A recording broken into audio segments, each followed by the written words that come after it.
Actual में आप knowledge कैसे भी गेन कर सकते हैं। ज़रूरी नहीं कि आपको किताब से ही नॉलेज मिले। आप अपनी सोसाइटी में रहोगे, सोसाइटी में लोगों से मिलोगे जुलोगे तो भी आपको नॉलेज मिलता ही है।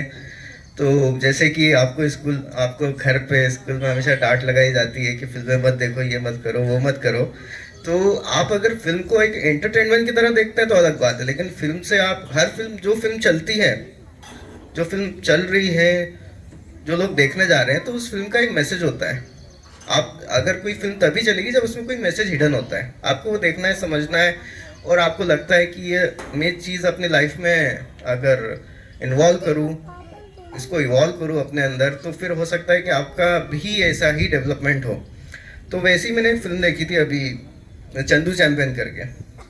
तो उसमें एक खिलाड़ी थे मुरलीकांत पेटकर, उनकी स्टोरी मैंने देखी कि कैसे उन्होंने बचपन में बॉक्सिंग का उनका मन हुआ कि हमको बॉक्सिंग में हमारा नाम कमाना है, एक बहुत बड़ा नाम करना है, ओलंपिक में मेडल जीतना है। फिर उसके लिए उन्होंने आर्मी ज्वाइन कर ली। आर्मी ज्वाइन करके बॉक्सिंग की ट्रेनिंग करने लग गए, काफ़ी आगे चले गए और काफ़ी मेडल्स भी जीते। लेकिन फिर 1965 में इंडिया पाक वार हुआ, उसमें उनको 9 बुलेट लग गई। उसके कारण उनकी जो लोअर बॉडी थी वो पैरालाइज हो गई। 2 साल कोमा में रहे, उसके बाद जब उठे तो पता चला कि उनकी जो टांगे हैं, जो लोअर वेस्ट एरिया, आपकी कमर के नीचे का हिस्सा काम ही नहीं करता है। तो वो बड़े होपलेस हो गए, अब क्या करें। और डॉक्टर को बोला कि मैं एक स्पोर्ट्स पर्सन हूँ और ऐसे जी के मैं क्या करूँगा। तो उनके जो ट्रेनर थे उन्होंने बोला कि अब तुम ओलंपिक नहीं खेल पा रहे हो तो पैरा ओलंपिक्स में ट्राई करो। तो चलो एक और क्वेश्चन पूछता हूँ कि ओलंपिक्स और पैरा ओलंपिक्स में अंतर क्या होता है, ये बताओ। पूरी हिडन मैसेज दिया हुआ है मैंने कि मतलब क्या होता है इसका, बताओ बताओ। ओलंपिक्स और पैरा ओलंपिक्स का मतलब क्या होता है, बताओ। पूरी स्टोरी अगर किसी ने ध्यान से सुनी होगी, अभी 1 मिनट की भी सुनी होगी, 5 सेकंड की भी सुनी होगी, तो बता देगा वो कि ओलंपिक्स और पैरा ओलंपिक्स के खिलाड़ियों में अंतर क्या होता है। सर मैडम भी बोल सकते हैं। सर मैडम भी बोल सकते हैं, बताइए कौन बताएगा। बताओ बताओ कौन बताया। ये बात वेरी गुड, ताली बहुत बजाइए। अच्छी बात है। क्या नाम है बेटा आपका?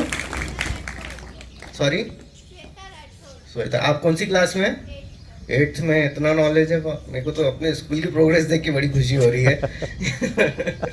अच्छा लगता है वो कि नहीं, बच्चे बहुत इन्फॉर्म्ड है। मैं शायद नहीं था इतना इन्फॉर्म।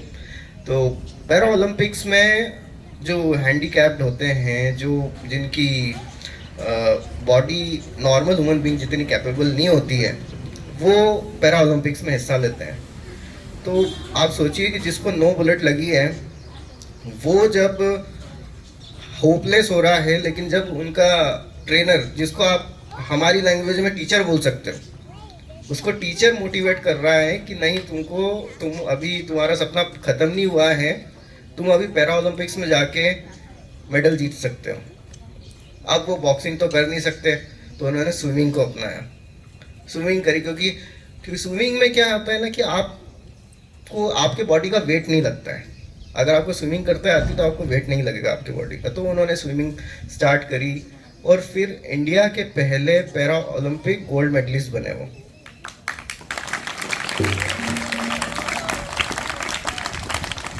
तो इसमें मेरे को फिल्म में बहुत सारी चीज़ समझ में आई। एक तो नेवर गिव अप एटीट्यूड जो होता है वो मुझे समझ में आया कि आप जो होपलेस होते हो तो आपको लगता है कि या मैं अब उस लेवल, उस कैपेबल नहीं रहा हूँ जो मैं कर सकता था। लेकिन उसमें एक और चीज़, हिडन मैसेज ये भी होती है कि आपकी डेस्टिनी क्या है। ओलंपिक गोल्ड मेडल तो जीतना ही था, लेकिन कौन सा ओलंपिक गोल्ड मेडल जीतना था ये आपकी किस्मत में था, है ना। आप ऐसा सोच रहे हो कि मैं ओलंपिक गोल्ड मेडल जीतना था, लेकिन आपको पैरा ओलंपिक्स गोल्ड मेडल जीतना था। हो सकता है कि हो सकता है कि वो पहला ओलंपिक गोल्ड मेडलिस्ट जो बनना था वो पैरा ओलंपिक्स वाला ही आना था। तो ऐसी बहुत सारी चीज़ें होती है। आप ऐसे सोचते हो कि अभी कुछ बच्चों को ऐसा लगता है कि साइंस नहीं समझ में आ रहा है या मैथ्स नहीं समझ में आ रहा है, कुछ बच्चों को आर्ट्स नहीं समझ में आता है। तो ऐसा नहीं, होपलेस नहीं होना है, आप स्टिक रहो। आप उसी फील्ड में जुड़े रहो, लगे रहो और बढ़ते रहोगे। धीरे धीरे 1% की भी ग्रोथ हो रही तो आपकी ग्रोथ